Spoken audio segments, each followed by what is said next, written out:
What?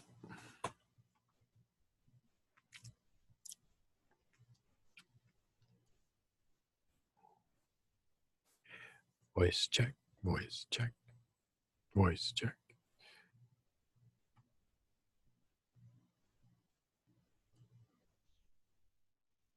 Howdy. You did shave.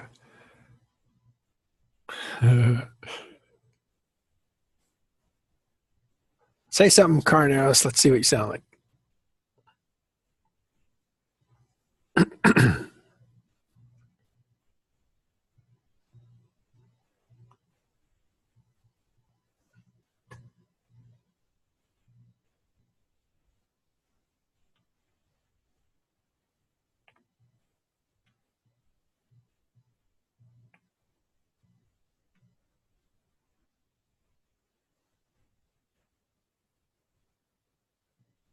Can you say something? Oh, I can't hear you. Are you muted?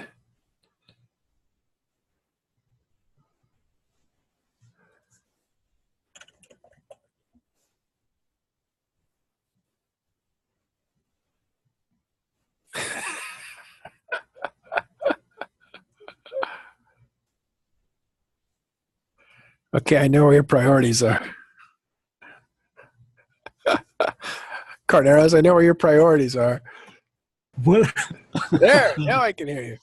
I know. I'm just being goofy. You get all like serious and stuff. All right, good. Loosen up a little bit. Loosen me up is what I mean. Do I have to go put on a button shirt? I have to show you this. Well, that's fine. World of Darkness. There aren't very many World of Darkness t-shirts that are out there. This is from year 2 of the Grand Masquerade in New Orleans. Is that? We did 2 years. The Grand Masquerade. This was like Eve Fan Fest, but for World of Darkness instead of Eve. Very chic in certain circles. Like vampires. Vampires love this shit. Some vamp cachet. Well, so that's when CCP owned it, or before they owned it? Yeah, during this, when CCP owned it, there was an MMO in development. It was cooking along. It had a different philosophy than EVE Online. Yeah. What really went wrong there? They just ran out of. Oh Jesus! Everything. They had no serious, experienced like executive director really running it. It was run by a set of insane asylum people. They gave zero thought to how many polygons can we use for a given spot. How many as you want? How many you got? You know, does it look good? Okay, good. They dear Lord. I never saw anything resembling a technical design document. Oh, dear Lord. But they had some really cool ideas. Don't get me going. I'm going to say things I'll regret later. It's all right. You're among friends. And journalists. I'm writing all of this down. I'm just kidding. Okay. I'm just typing furiously like, oh my God. No, I don't think, to be honest, I don't think anyone cares. World of Darkness is cool, but it's ancient history.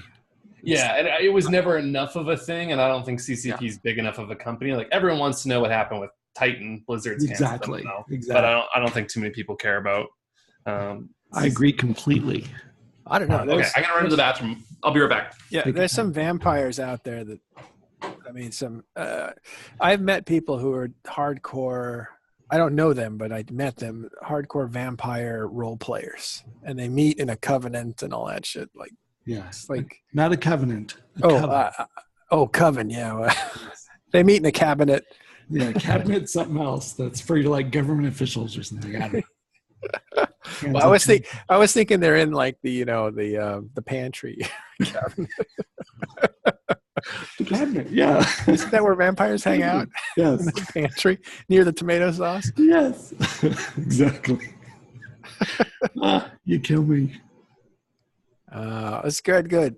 So the reason I would like, if everybody can, to record their own track, is then I can edit background noise out, and that is only a problem if you're using, open mics. So it seems to me to be a good idea if will be more conversational, if we're not trying to push the button. It may not be a big deal, but I think if it all feels like we're in the same room around a table without those constraints, it just might have a better result. Hey, folks. I'm used to turning the mic on and off, and I'm worried about the air conditioning sound coming through. Or I can hear it. Can you hear it? Yeah, but if it's on your own track, I can just normalize that. I can get that out, and then I can clip it manually. But I guess I may have the worst because I'm still at work, so I may have all of a sudden somebody comes through the door and it's a clunk clunk, and or a vacuum startup over here or whatever. Yes, so vacuums, they add a lot. Yeah, so I may be muting myself on this thing. Yeah, I can hear the air conditioner. Is that you? It sounds like the ocean. It does. Hi, guys. Hey. How's my audio? Say something else. Anything else? Continue the test. Testing 8, 9, 10. Maybe lean into it. Let's see what that sounds like. Because I can hear the echoing off the walls. Oh, really? Okay. I'll tell you a story about bad mics after we're all done fixing. This one's just too sensitive. Yes. How's that sound? It's going to be passable. It's going to be passable. How can I continue to monkey with it so that it's better? You might need to Is the echoing turn down the gain and get closer. Because what's happening is that it's bouncing off your walls and coming back. And that sounds, yeah. Sure, doing more tests. Testing 1, 2, 3. A little better. A little better. Yeah. Turn it down even more and get even closer. Be 4 inches from it and turn down the gain. That is actually exactly how far away I am. And the gain's almost as low as it can possibly go. Oh, then that's okay. You're good. All right. That's fine. It's not bad. It's just, okay, cool. Yeah. And I may not, because I have this thing, so it's maybe different. I'll tell you the story that I was interviewing for the very first time CCP Fozzy, who was, had just released Fozzy Sob, and it was a big deal. So I bought a new mic, the Yeti, which I don't like anymore. And I took it, and I thought I'm going to get a conference room. So I went and I found a conference room, and I sat in the corner of the conference room. I put the mic down where the two walls come together. Talking right into that space. And when I heard the recording, it was completely inaudible. All my questions were like, wow. And I thought, and it was an hour and a half. So I went back and I listened to his answer, and then I recorded the question. And I did that for It's brilliant. Yeah, and I inserted the. Did you have it set to the wrong setting? Because there's the different Yeti settings too, where there's the bi-directional, there's omnidirectional. Yetis are very touchy. That's what I use, and I almost they're so sensitive. And yeah, it's just my voice, and I think Carneros' voice too, because he has a Yeti too, is soft. And yeah, I have a crap voice, but yours sounds really good, Stephen. Oh, thank you. Took me very many hours to finally get this Yeti set up to sound appropriate. Yes, it's hard. What did you do to do that, by the way? I had to turn down the Windows input for the microphone is down to about 50, and the gain, I don't know. It just took me a long time. I might be using some of the Windows stuff as well, because Windows has built-in audio mixing. Yeah, I ended up switching to shotgun mic. I used to work in film, and that's what they use there to really isolate sound, and that helps quite a bit. Yeah, definitely. But the Yeti is if you're an acoustic, singer, a little female voice, that whispery, perfect. Yeah, because it's so touchy. Yes, exactly. But if you're a loudspeaker, you immediately top it out. I've tried a couple things. Does it sound any different or better? That sounds good. Better to me. It sounds better. Yeah. You're a little distant from it. If you talk at it, maybe. Sure. I'll come a little closer on that one. On this setting now. No, but I can turn you up, I think. Let's see. You're a little soft, but you sound clearer. Okay. Yeah, you sound clear, but you're a little quality better, quantity lower. I wonder how it sounds on your end though. Like when you're recording it natively, Andrew, it might sound like much better than what we're hearing. That's true. If you're recording it natively, it won't matter what the volume we're hearing it at. So, all right, for the idiots in the room, how do you get it to record locally? Is there a button? No. In this software, there might be. Yeah, there's. What system are you on? I'm just looking at Zoom. Oh, I'm on Windows. All right, what am I doing? Yeah, it looks like on the toolbar here down by invite participants and chat, there's a record button. I don't know how well that works. I'm in Audacity right now. That may not work because I need to just get your track, not all the tracks. Okay. Hang on. There is software that you can download. No, we could just go without famous last words. I'll just be very careful of cutting stuff. But in this setting, what we can do just to prepare you guys is not be in a rush to talk. Like if there's dead air, it's not like there's a live audience, so we can just let it sit there for a minute. And then if we run over each other and you start again, just start again from the beginning. So that way I can just clip out the part that's junk. Before we get going in the conversation, can I just introduce myself to Stephen? Sure. We haven't really met before. We haven't. My name is Rick Reynolds. I'm a game developer. I've been in the industry for 25 years. I worked part of that at CCP, usually as a producer type or on the marketing side, either as marketing director or sales director. Okay, cool. Should I call you Rick in like the podcast? I don't know. Matterall, what are we doing? I'm also in game. I'm the CEO of the 8th largest nullsec alliance. Which alliance? The Bastion. Oh, okay. Yeah, I know you guys. I don't. You know who the Bastion? Okay. Yeah, come on. You're the 8th largest alliance in nullsec. You see the way his eyes lit up when he said that? Yeah. No, come on. I know that.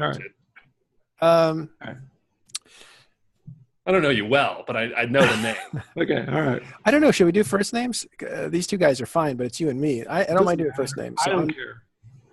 Carneros is a little awkward sometimes. Rick is easier. All right. Okay. Let's do first names. Yep. Okay. Okay. Let's settle it in. And we did have notes, but only Rick had good notes. Did you guys see my notes? It was I like didn't know that we were supposed to add notes. No, he didn't let us even write on that thing. Wasn't it was it view only? I think it was view only, yeah. What a drag. That's why I typed one more question to you in the text. I was wondering. I'm sorry about that. Well, I'll tell you what. I'll make sure right now. I'll just open up the document. We can write notes in it. Sorry, that was an oversight. No, it's not an interview. It's a discussion among guys who are interested in this sort of thing. I think we all are. Yeah, absolutely. Yeah. So let me just get that open because there were some, as I said, a couple of good notes on there. So Carneros is like, how did your first game make you feel? And I think that's a very good question. And then you look at my notes, it's like, what's the physiology of a gamer when they sit for 20 hours? It's like we're totally different style of question. So sharing, edit, sure enough, had it wrong. And in our Discord, if I can direct your attention there, is where I'll put it this. Or if you don't have Discord open, I'll also put it in this chat, but the chat's a little hard to find on this thing. Maybe plural chat. And here we have chat as well on this thing.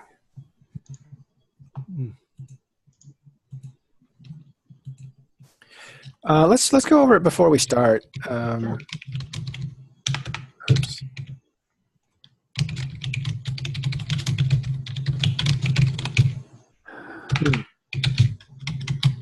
That sounds like a writer.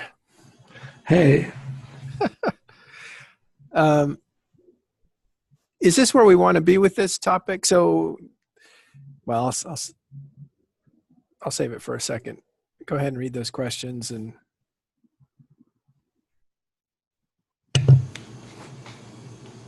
something happened there, Carneros, I think.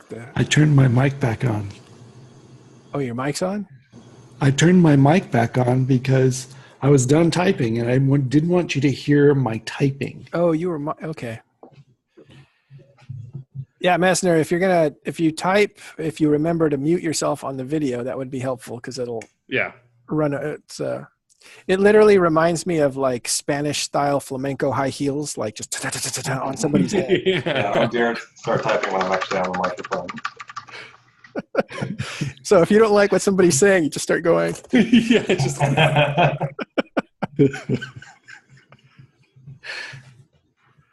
right. All right. Let's.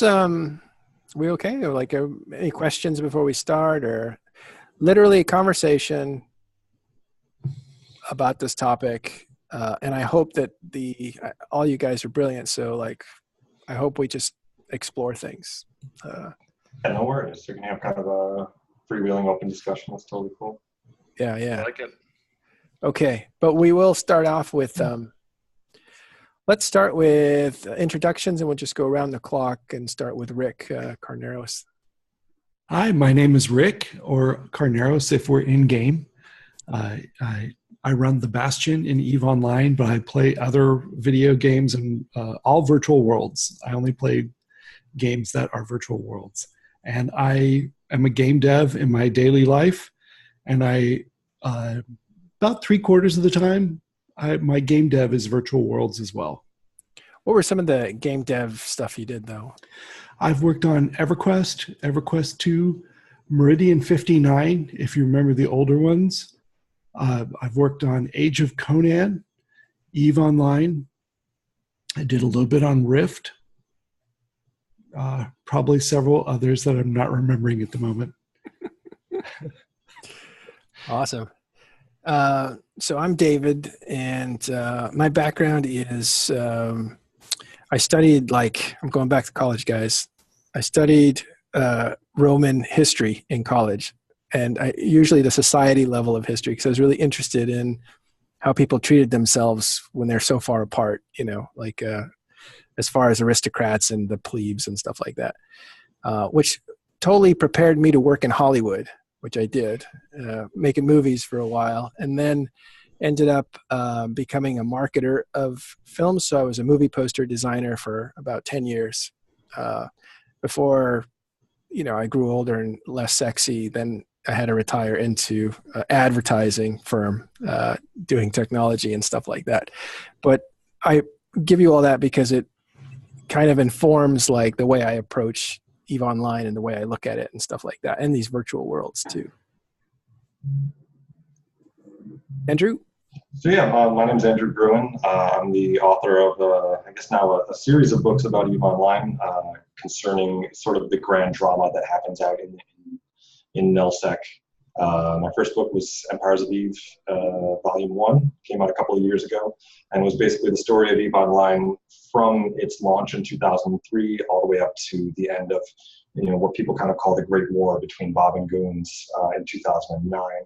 And so a couple of months ago, I funded a sequel, Empires of EVE Volume 2 on Kickstarter, which is going to bring the story kind of not quite up to date, but a lot further along in the EVE Online timeline, and kind of cover the story from the end of the Great War up into World War B in 2016, so covering from like 2009 up to 2016. And so that's what I'm researching right now. It's a huge topic. I'm in the middle of doing a series of probably like 80 to 100 different interviews on this particular topic. Prior to that, I was a journalist. I went to journalism school and worked mostly in the video game enthusiast press from like 2009 to 2014 when my first Kickstarter was. And yeah, ever since 2014, I've been studying EVE and making books about EVE, and it's been an amazing community to study over the last few years. It never ceases to be fun to just sort of sit down and read things that happen in the community, or sit down and try to translate things that aren't yet stories into an intelligible story for people to follow. It's a really, really fun topic. Yeah. I loved Volume 1. I enjoyed it twice in text and once in audio, all the way through. Loved it. Thank you. I have no idea how to respond to that besides thank you. Steven? Yeah, I'm Steven Messner. I'm PC Gamer's senior reporter, and I've been writing about video games for a couple of years now, more specifically focusing on a common theme among all of us, online worlds. So I first started getting recognized, I guess you could say, when writing about EVE Online as a very young reporter, and I eventually have moved up to join PC Gamer as their senior reporter, and I continue to cover events like wars and stuff like that happening in EVE Online, and even doing profiles on specific players, but then also broadening that out into World of Warcraft and other MMOs, and then sandbox survival games, those kinds of things. But yeah, sort of virtual world storytelling is one of my main beats. So, man, we're in the right place. All right, well, let's kick this off. We want to talk about what it is to write about virtual worlds, and kind of specifically EVE, right? Because a few of us are really tied to that game. It's also a very interesting place.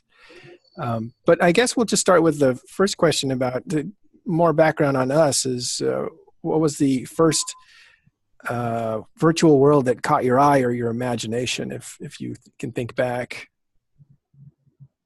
Anyone can take it. I think for me, like, honestly, this is probably like the cliche answer, but it was probably World of Warcraft was the first time that I got like really enamored with an online world. I'd played like RuneScape before then, but I think RuneScape was more like this visceral, I was just addicted to leveling up. World of Warcraft was like really when I was like, this is like a virtual space that I occupy as a character, and became really obsessed with sort of that existence and the social connections that happen within it, and meeting people and making friends and sort of, you know, developing those relationships. And I think for World of Warcraft, it was just because of the sheer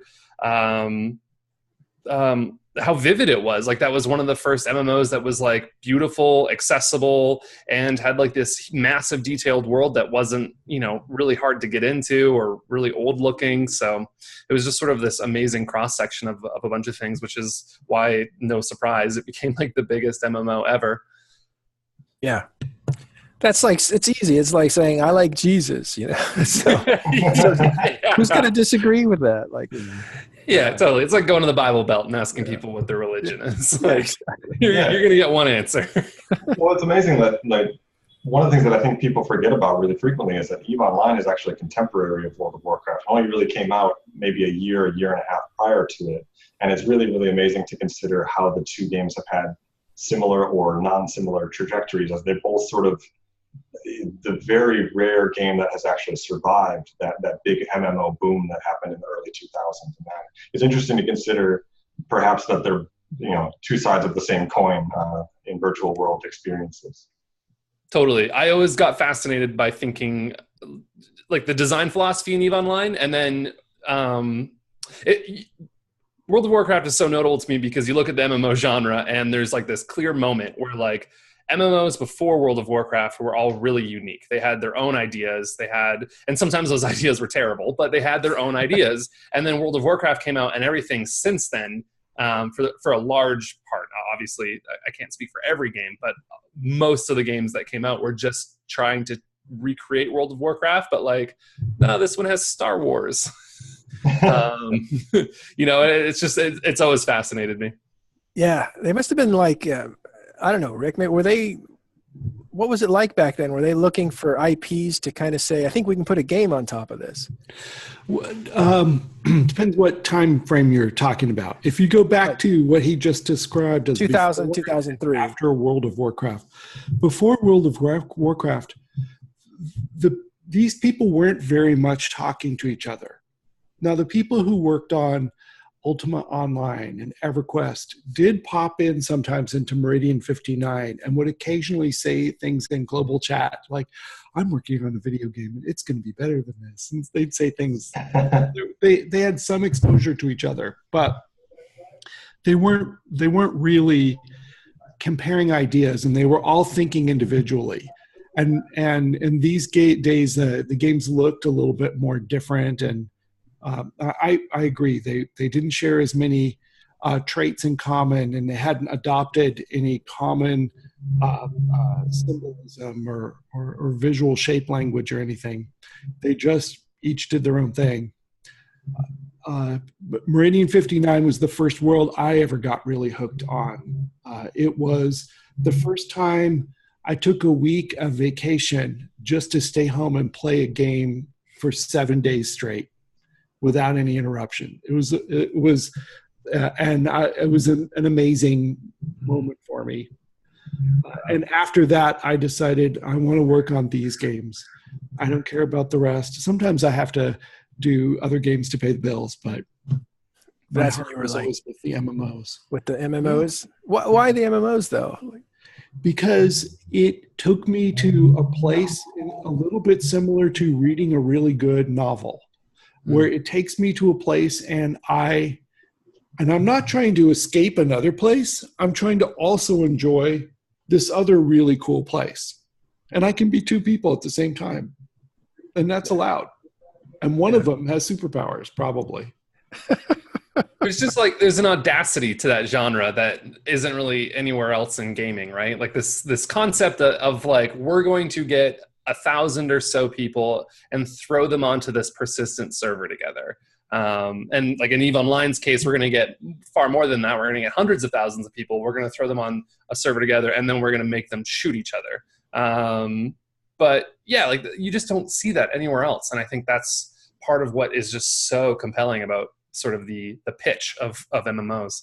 Yeah. Well, it's super compelling because, and the pitch of MMOs to me has always been that it's the largest possibility space for humans inside of it to express themselves and to have the most possible vectors of expressing themselves, and in order to, get some portion of themselves into an online space. And EVE Online is the most, like the highest degree of freedom. Whatever alchemy lies in the game design, with the highest degree of freedom and the most ability to express your humanity comes through that game. And it almost feels to me like, and I linger on World of Warcraft because this was actually my answer as well. Like World of Warcraft is absolutely the first game that captured my attention and made me stay up, till 4 o'clock in the morning, just sort of existing in that place. And, I would stay logged in just on a separate monitor just to stand by the auction house mailbox. And just as soon as something sold on the auction house, I'd get my money and then go do whatever it was that I needed to do with that money. Just constantly living this life alongside of your own life, not like an escapist thing completely, but just sort of like having this thing that you slip into every 25 minutes or so has always been a persistent way that I play video games.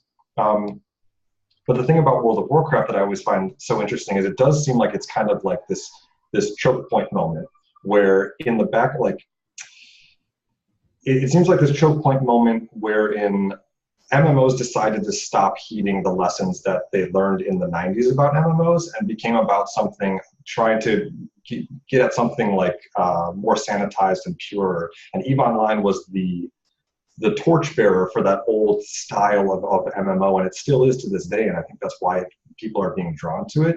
And I almost wonder if it's as a result of continuing to bear that torch of the old style of MMOs pre-World of Warcraft that EVE continues to survive to this day and actually may have brighter days beyond this, because it harkens back to something that just doesn't exist anymore, that you cannot get in any other PC gaming experience. So you were talking about the sandbox thing where you can do anything you want, because I think that's what drew me into my first experience was sitting in an office going through like Time magazine, and all these magazines were all old. And it was, I found this little thing and I was like, is that Star Wars? And it was Star Wars Galaxies, but it was an MMO that it was announcing, and it showed some guy hunting, big game. And I thought, you can go hunting? And then it described that you could go to a different planet and go hunting. And these places were huge. And I thought, oh, that's really interesting. I'll have to remember that. And then I totally forgot. And then I came to work at this agency that I'm at now. So it was like 16 years ago. I forget how many, 18 years ago or whatever. And these guys were playing it. And they're like, "Do you want to play this game with us?" And I was like, "Sure." And I turned it on, and it was like a slideshow of lag. And I thought, "Oh, this game just isn't even, this is just not even playable." But then, I kept at it for a week or two, and then I started to really feel the freedom to do stuff and to I think for me, it was to optimize things so that I had stuff and I could put that stuff together and it could create a third thing. And it was just like baking almost. So there was a lot of possibility. And then you could go hunt and take the hide off a creature and then make that into something else. And it just it all started to really grow on me. It was the world of possibilities. That's what did it for me. And when that game was dying, I kept looking at Eve since like 2006. And I was like, I don't have a body. I can't relate. Like I don't relate to being a ship. But then finally I read, a friend of mine just kept drilling me like every month, like, you got to do Eve. Eve matters. Like, that's where things matter. You can be good at PvP in this game, but it doesn't matter. And I didn't know what he meant. And then I read Murder Incorporated, I think. And that's when I was like, oh, I think I get it. This is beyond, beyond. So I need to try that. And then I ended up coming over slowly, just very cautiously at first. And I literally wanted to find something that didn't take up a lot of time. So there's two things I was looking at. One is an established game that's already got its niche, that isn't competing for numbers, and so people don't say it's dying all the time. That was what I was looking for, right? I was looking to get away from people saying, this game is dying. And then the second thing was somewhere where I was a small fry and this whole world was going on above me that I just could be connected to, but not really participate in because I didn't have the bandwidth to do it. And in retrospect, I think what I was looking for was the potential gameplay was enough to satisfy my reward system. Like, I just need the potential to play. So I have to accumulate skill points for the potential to play. I have to accumulate wealth for the potential to do something significant. But I never did anything significant. But it was just accumulating that possibility. So you don't need to do something to get the reward. The reward is inherent in the motivation of just having the potential to do it. Right. I think that's like, you're kind of tapping into what a lot of people don't like about World of Warcraft these days, which is World of Warcraft these days. And I mean, even back then, but it was a game that was designed to make you feel powerful. And in a lot of ways, it gave you that power. You didn't necessarily earn it.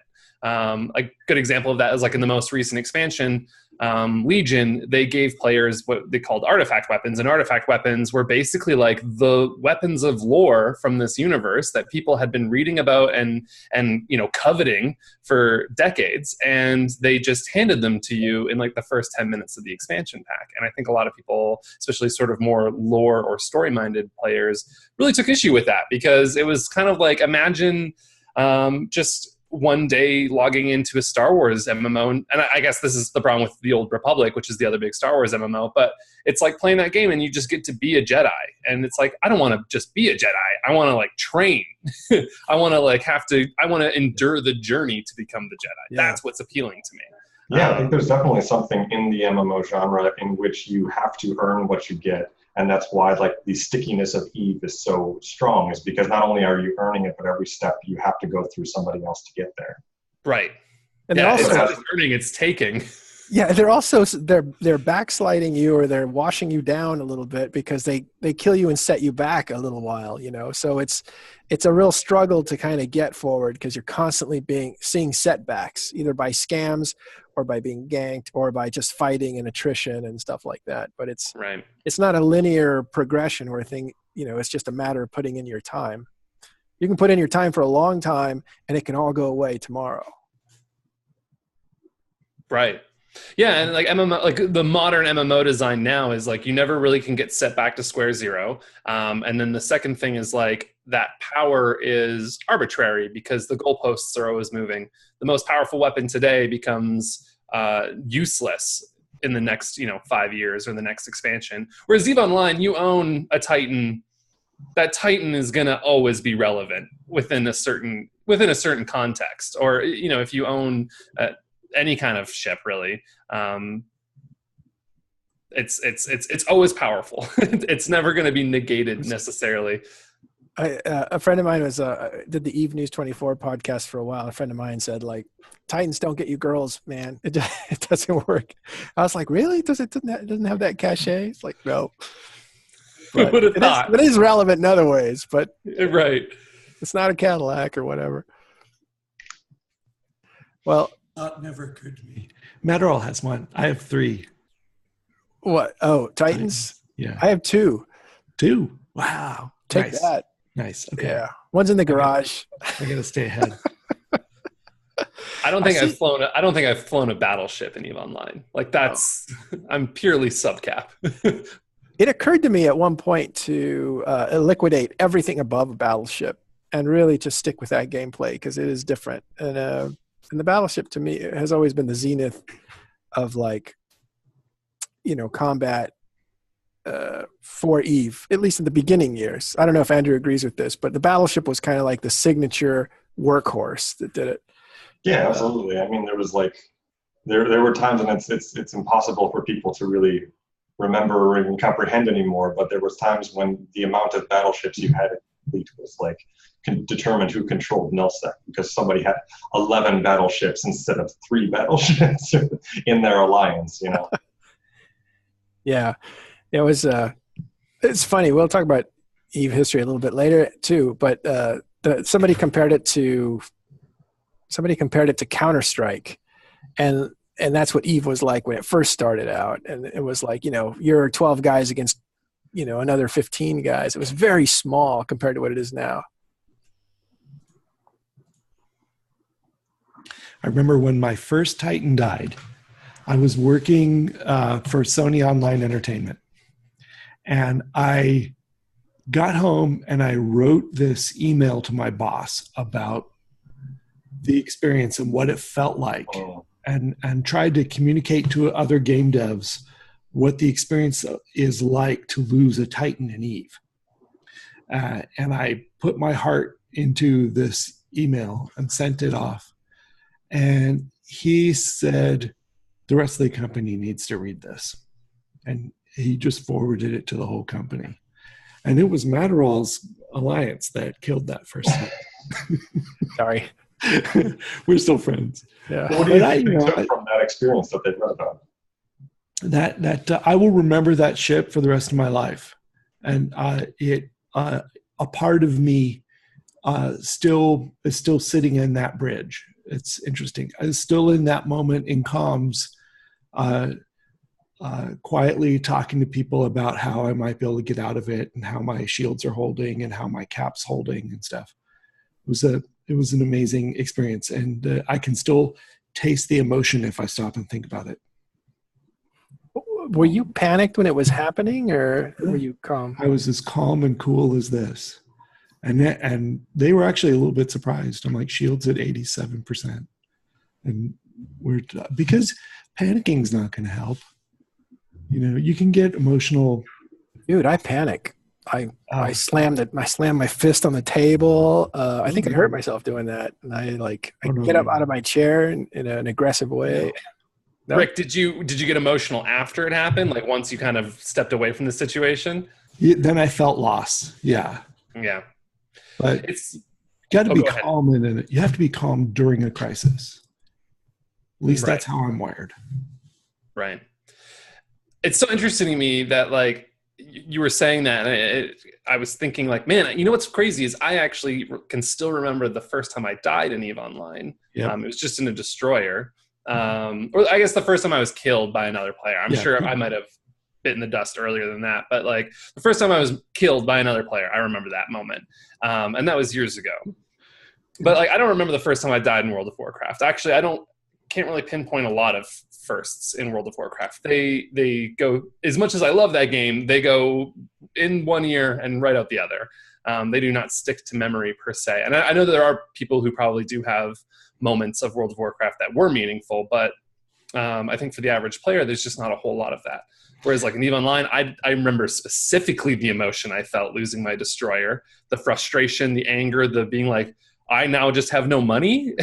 Like I quit the game actually, and I didn't go back for like 6 months. And even like RuneScape, the first time that was the MMO I said I was playing earlier, like the first time I died in PvP and lost all my armor was just this like devastating moment that really has left an impression on me. And I think that's really telling about these types of games and the power that these virtual worlds can have. Yeah, I mean, this is something that I've been writing about personally quite a bit lately, the experience of loss inside of virtual environments, and the fact that if you actually listen to people, what they tell you is that within these places, they're experiencing some of the most memorable moments of their lives, and not all of them are necessarily good. Like a lot of them hurt to think about. A lot of them are genuinely tragic moments, and I'm trying to kind of get to the middle of where that sense of loss comes from and explore the depths of where loss can go to in a game like EVE. Like I did an interview with Pro God Legend, very famous EVE Online FC, for those of you who are not aware, about his experience in EVE Online. And we talked about the experience of being a fleet commander at the very top level, not even just a fleet commander, but a fleet commander of fleet commanders, and the tremendously rare experience that somebody like that has, in which when they lose, they might lose that form of gameplay forever. The stakes are so high for people at the very, very top level because they're worried that they may never get to play their game of EVE Online ever again if they're proven to be foolish, or they're proven to be untrustworthy, or they don't have people's loyalty for whatever reason anymore. They can end up never being able to do that kind of stuff again. And I think that partially that is what drives the grand drama of EVE Online, because the people at the top want to stay at the top because that game at the top is like the most high stakes game of like risk poker you could possibly imagine, and it's the most. It has to be one of the grandest adrenaline highs that you can get out of online gaming, and I think that it's driven by that sense of fear and loss of losing that game, and I think it's the same kind of loss as losing your destroyer, because you're afraid of losing your ability to function within this world, because as you mentioned, you ran out of money, you had no money left, and you couldn't enjoy the video game anymore. So everybody is at risk of losing their video game in EVE, and I think that's one of the things that drives the tremendous passion that goes on within it. I have had some really memorable moments in World of Warcraft, though. I can remember the first time I went on a raid into Molten Core during Vanilla WoW. And then I can remember years later, I'm in a different raid, and we've just cleared Ulduar in Wrath of the Lich King. And a legendary shard fragment has dropped on the last boss of Ulduar. And the leaders of the guild have been kibitzing for 15 or 20 minutes quietly in a channel about what they're going to do about this one shard, because they can't share it. They can only give it to one person. And then after about 15 or 20 minutes, there's this clink sound in my bag, and someone had Master Loot delivered it to my bag, and there was like a gasp from the rest of the raid, and they all said, "Oh wow, you gave it to Storn. Wow, cool." And I was shocked because I was not the best healer in the group, but they gave it to me because I was loyal and had been there and had a good attitude and just kept coming. And we ended up being the second guild on Cenarius to get the Hammer of Valinir legendary. So I had that experience of getting the legendary the hard old-fashioned way, where you had to clear it over and over again, and then for the final boss you had to, at the right moment in phase 3, you had to throw the hammer into his mouth and then kill him, and then go and pick it up out of his corpse afterwards, and to get the final hammer and all this. It was a pain in the neck, and I'll remember that for the rest of my life too. And the bonds that it made with the rest of the raiding guild were such that later in the future, in the next expansion, And I had gone to work for CCP, and I'm living in Reykjavik, Iceland. And I'm having to get up at 2:00 in the morning on Tuesdays and Thursdays and raid until 6 in the morning with my guild in California because I had the Hammer of Valenier. And it was the only legendary in the group. And I had to help and do my part and then go to work after that. It was crazy. So you felt that virtual responsibility? Yeah, the bonds with the team. Yeah, absolutely. And that's actually a conversation that reminds me of a conversation I had with an EVE Online Alliance leader relatively recently, or actually multiple conversations I've had with EVE Online Alliance leaders recently, in which they talk about kind of wanting to be able to quit the game, but knowing what will happen to their corporation or their alliance if they do. And there's it's that similar, that virtual world responsibility that you just talked about, where you had been given something and now you felt a real personal sense of needing to own up to what you had been given, what you had been entrusted with, and not carry the guilt of absconding with all of your teammates' hard work immediately afterward. And I think that a lot of people in EVE Online feel really similarly and end up with a similar experience. That's very interesting. I feel the same way about talking in stations. I've been wanting to walk away for a year. Like, I feel like, oh, this is like too much of my life. And then ask Carneros, I keep trying to hand it to people saying, you want to do this? You want to take it? But it is weird that I don't feel like I can do it. 1 second. No, I don't think you can either. Yeah. Well, and this is loss and fear of what can happen if you don't show up. Like, these are real emotions, right? Well, I think it's fear of who you are if you don't show up. It's fear of carrying your self-judgment with you ever afterward, knowing that you caved to a bully or you gave up to exhaustion and feelings like that. Those are the ones that really matter, because those are the ones that really scar on your mind. Stephen, you were going to say something. I'm sorry I interrupted. No, that's okay. I was going to say, like my perspective on it would be like, it's no different than I quit a job one time and I walked out, and it was an awful job. Don't get me wrong. It was so bad. And it eventually, like, I hated the management so much that I stormed out one day and said, like, I'm done with this. But that weekend was like Thanksgiving weekend, and it was a really busy time for like all of my sort of coworkers. And I remember this like really tangible feeling of guilt in sort of like leaving these people behind because I was doing what was right for myself. And I think that's just like a natural instinct for humans. We're a social species. We want, like, our instinct is to work together. And so no different than quitting a job and feeling this sense of like, I'm abandoning these people who care about me, or I'm making things worse for this group. MMOs have done a really good job of creating that same sense of responsibility, which is like, I'm walking away and I'm hurting the group, and nobody wants to be that person. No one wants to think about the fact that people might be like grumbling when they say their name, even if they understand why they left and had to leave. I think there's always just that feeling of it's hard to let go, and feeling like you're leaving this group that you care about and invested so much time in a worse place. And that's just like a really weird thing. I remember, like, I've had a few times I'm playing an online game and like my partner will be like, hey, can you come help me with like dinner or something? And I'm like, oh, I can't pause this.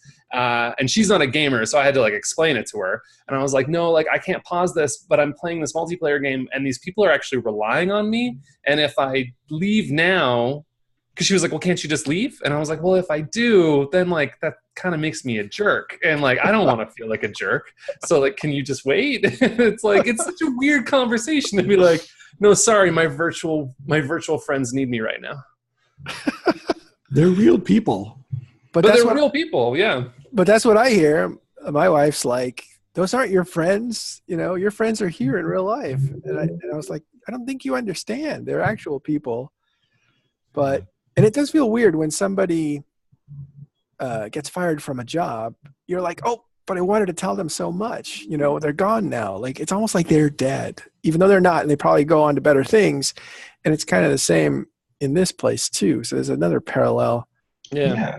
So absolutely. I mean, one of the things that I find recurring in my own personal work when it comes to EVE Online is, what does it mean when some alliance gets beaten and is dispersed? That really, that's the kind of thing that I spend a lot of time thinking about, because all those people still have that same sense of loss. That social network was a special thing that was created one time and can never really be put back together again. And so when evil alliances war against each other, and a lot of times those more ruthless tactics get involved, and they end up using spies and misinformation and things like that, or starting fights inside of each other's alliances in order to fray at each other's social bonds, there's a real violence to what goes on in some of these wars. And I find that to be wholly fascinating, because they're physically trying to create these senses of loss and frustration and to break human relationships in a real way that I want to use the word violence, but it seems crazy to use the word violence. But at the same time,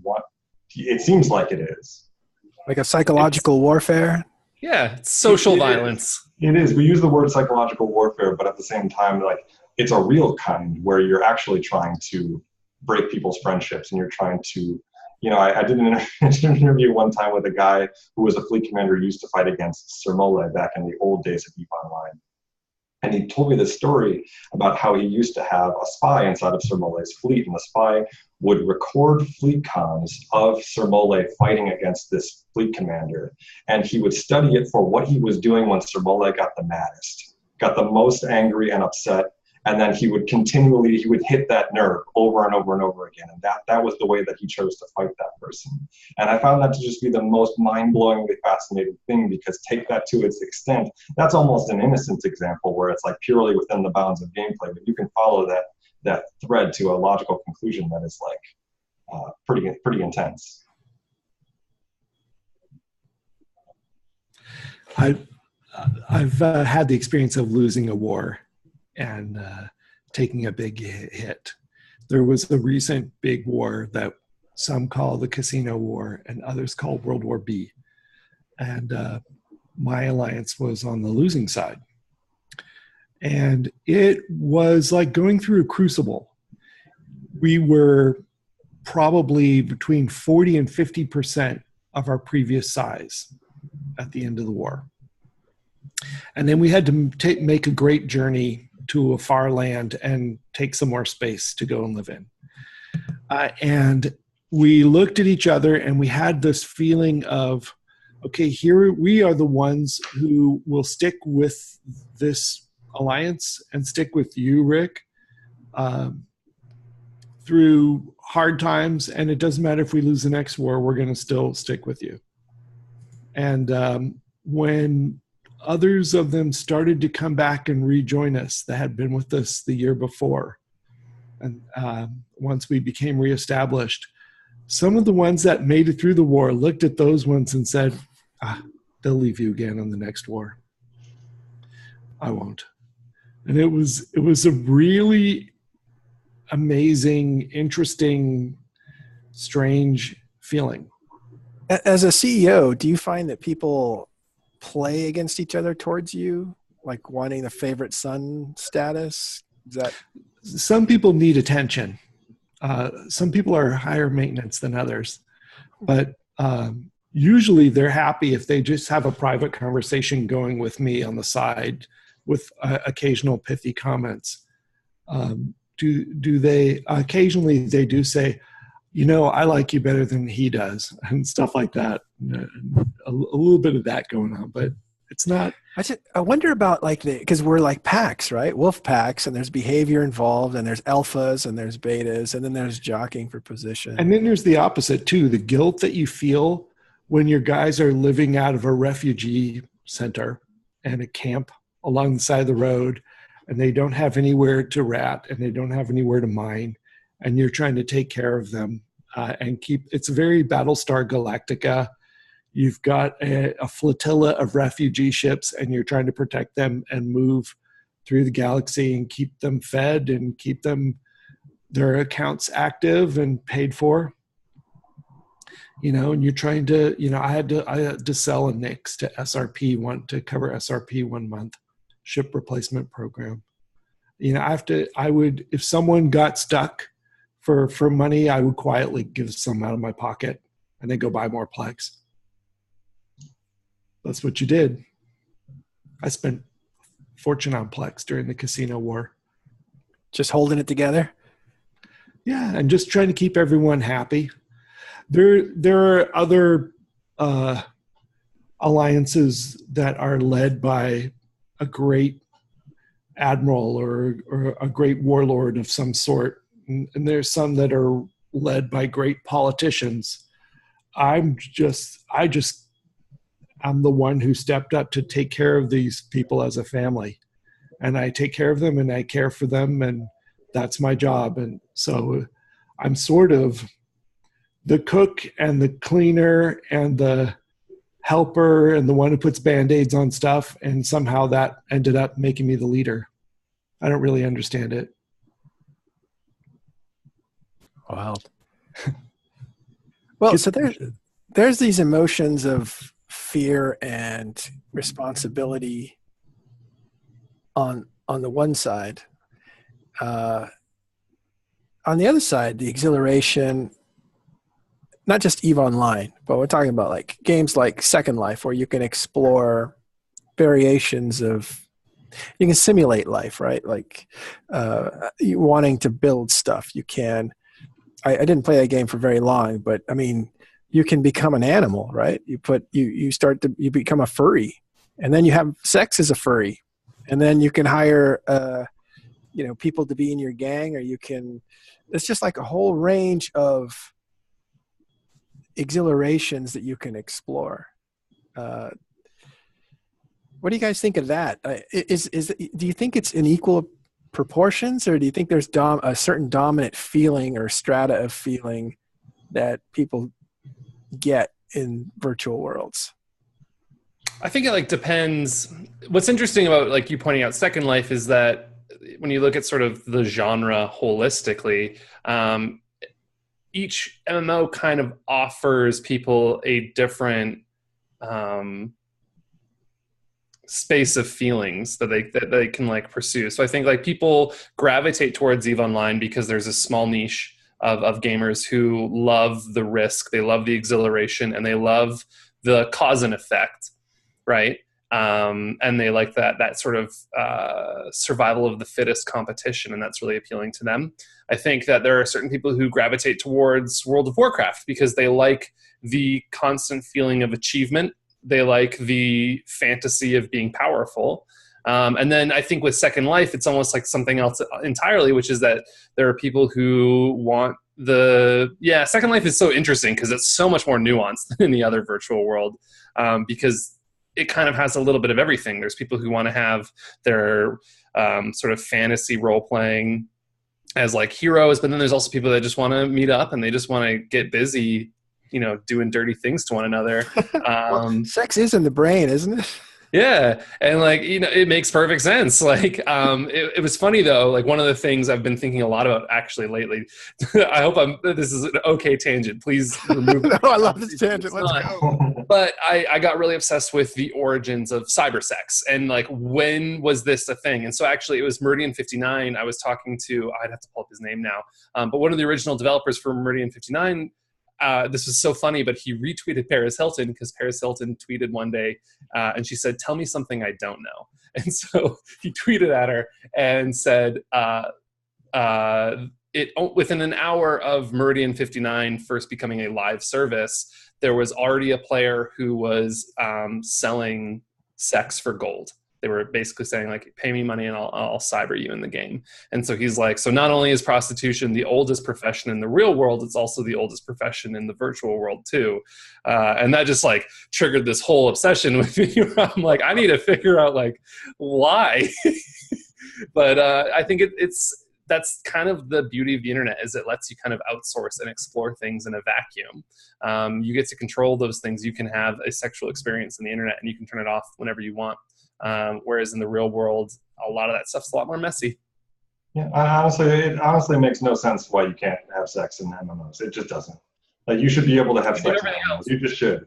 Yeah. It's not a joke. You should. People would love that, and that's all there is to it. People do. There's. I think every MMO is probably. It's safe to say that there's an erotic role play community. I don't know about EVE Online personally, but Well, there's no women in EVE Online, but I guess you don't need women. That's fair.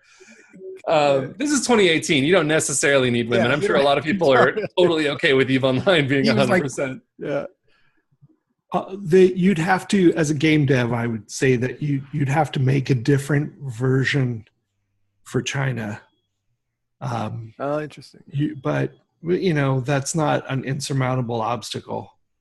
There are a couple things. I feel like you would run into problems with the ESRB too, wouldn't you? Because there's one thing to say online interactions. What's that? Depends how upfront you are on stuff. Right. Because, there's sort of that beautiful umbrella that the Electronics Rating and Software Board has created, which is online interactions not rated by the ESRB, which is like if someone comes up to you and you have cyber sex with them, we can't control that, and there's no way we could ever rate that.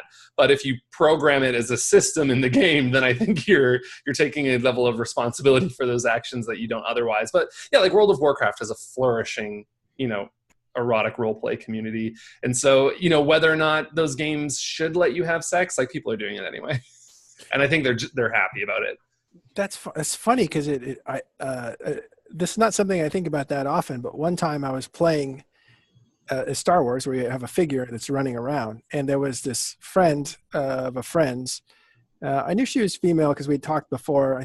I know we hadn't met in real life. And then she's like, hey, I have this, come see my new thing because you can design architecture in Star Wars and stuff. So I went and looked at her place, and it was all decked out and it was decorated and a lot of work went into it. And I was like, hey, this is really cool. And then, she would start like slapping me or something, some movement in the game and stuff. And I was like, all right, what's she doing? I'll play along. And then next thing I know, she's like trying to sit on me and stuff. And I was like, what is she doing?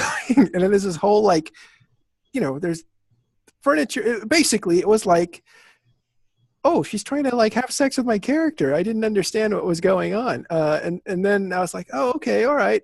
I didn't quite get it. But when I left, I kind of felt like that was kind of weird. I kind of feel like that was a one-night stand. And it was all virtual.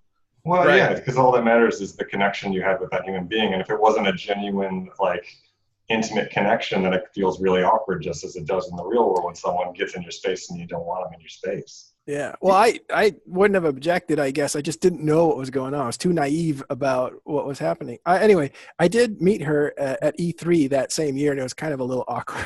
I can't imagine. But what I love about your story with that was just the way that you were describing that. And if we had removed the context that this was happening in a virtual world, that just sounded like a regular, you met a friend, she wanted to show you her apartment, and then she started putting the moves on you, and you didn't pick up on it. And that is a story that takes place in the real world it's happening right now. That takes place all the time. And I think that's just so interesting to kind of go back to our point, which is that these emotions that you experience online are weird because they're a little bit abstracted, but they're no different. They're just as tangible as any kind of experience that you have in the real world.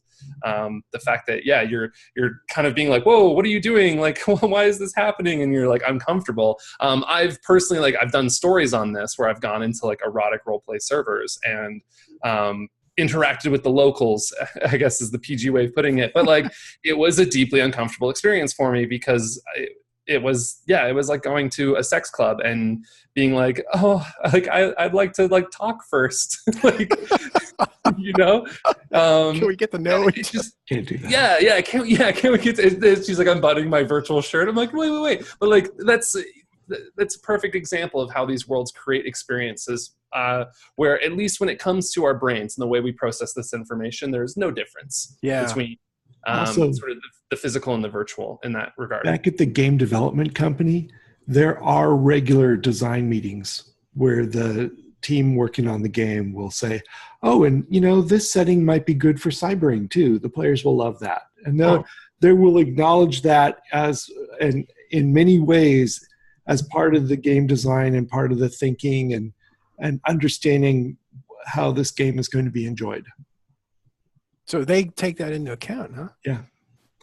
I think they'd have to, because these communities are big. I mean, the World of Warcraft one is huge. There's a whole area dedicated to it. And it's so well known that it's there's no way that they didn't have a conversation about it. Even I know. Yeah. Yeah, but in Eve, it's that's just so. It seems so out of place or so foreign in Eve. Maybe because you don't have a body, right? I think so. It's like, oh, you look lovely, my raven. You know, it's just a ship. But it doesn't. There's no. I guess you need the animation to kind of complete the thought or something. I don't know. Or maybe I'm in the wrong place. Yeah. Go join the mining colony like down the road. There is such a thing as text-based erotica. And yeah, I mean, it is. it is right. It is text-based primarily. Am I wrong about that? Is it really foreign to Eve, or have I just not run into it? Yeah, you don't spend a lot of time in Jita, and you don't spend a lot of time talking to the locals in Jita. But if you there are, I bet if you look right now, and just went to Jita right now, you would find there are some characters with female names, with attractive avatars, with sexually provocative names, that if you whispered them and said hi, if you convoed them and said hi, they would assume you wanted a nice conversation, and that is available for an ISK payment. You're kidding. And you have 2 Titans, so I know you can afford it. Yeah, I could do that all day for like the next 5 years. Like I didn't know that. That is. I wonder how lucrative that business is. Yeah. I have no idea about that. It's not the kind of thing that shows up in the ESI application program interface data, so I can't track it in my security stuff for my alliance. They should put that in the monthly economic report for Eve. Yeah, there you go. How much money was made in Jita prostitution? Well, but you're right. I mean, it's come on. That's a big part of exhilaration, right? I mean, It's a $1 billion industry. And this is a virtual world where we're playing out our aggressions and our intents, good or bad. And it's so weird. Like, it seems that's taboo, but the violence isn't. It's a little bit strange to me. Right. I guess it depends what circle you roll in. I think that there are very large communities that are like, no, that's fine. You want to like totally mess fine. around and have, it's just like, if anything, it's kind of a weird holdover from growing up in North American society, where that's just been the de facto sort of cultural stance on these kinds of things, which is violence good, sex bad. But yeah, like to what you said, like for me, like, and part of the reason I think I'm successful at what I do, and sort of why I was able to kind of get to where I am today at PC Gamer, was just very early on recognizing how emotionally powerful these stories can be. And the fact that even though this is a video game, and video games are, a lot of people think of them as very product-driven business. It is a product-driven business, but a lot of people don't look further than that and realize that, like, no, like, gamers they're online, they're putting exorbitant amounts of time and energy into these games, and they are telling stories that have an emotional human resonance to them.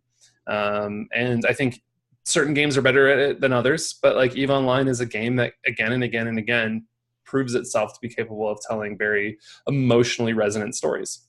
Yeah, absolutely. I really appreciate you saying that, just because, like, I get really frustrated sometimes when, the only discussion that we have about a video game is the number of dollars that came back when they put it on the market. Like, that's the only relevant data point we get back. That's the only, like, radiation that we're measuring from that game's impact on society.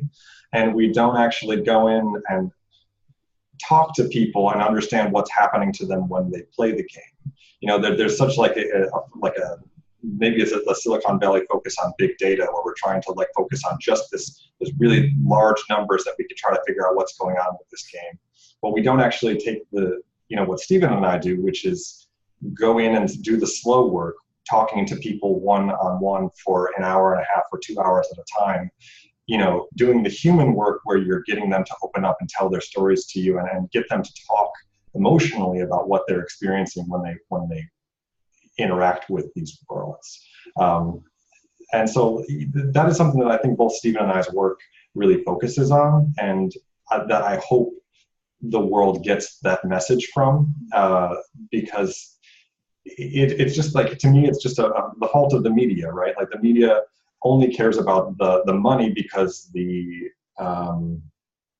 like the only place where video games show up in the media is during like the dollars and cents section of the business report, right? So they talk about the money that they make, and then that's all you ever hear. Mortal Kombat made $1 billion this weekend or whatever. Like that's all they ever actually talk about. And so video gamers themselves also only see video games being talked about by major media institutions when they make a lot of money. And they only make headlines for the money, or the number of players who are playing or something like that, but they don't actually get in and understand the human relationships that are being formed and the ways that people's lives are being altered and changed forever through their experiences inside this game.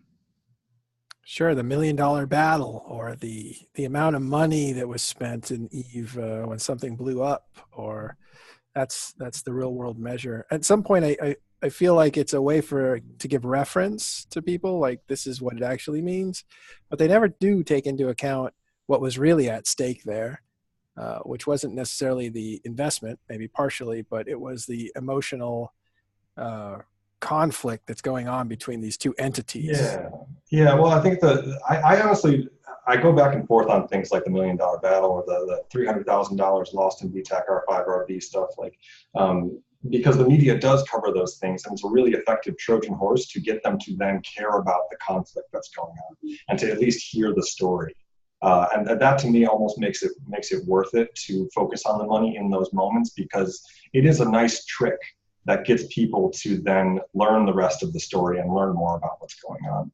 And so it's, you know, that's one of the brilliances of EVE and the EVE community, that they have been able to get these things into the headlines by knowing that the media will respond to the money aspect of it, knowing how to use PR to get things in the headlines that they want in the headlines. Yeah. All right. More on that in a moment. What I'm going to do right now is cut and save to make sure we have this first hour. And then are you guys still good on time? Yeah, sure. Great. Yeah, I got another like maybe 30 minutes. That's good. Get a quick beverage and I'll be ready. Yeah, we'll take a quick break. Cool. All right.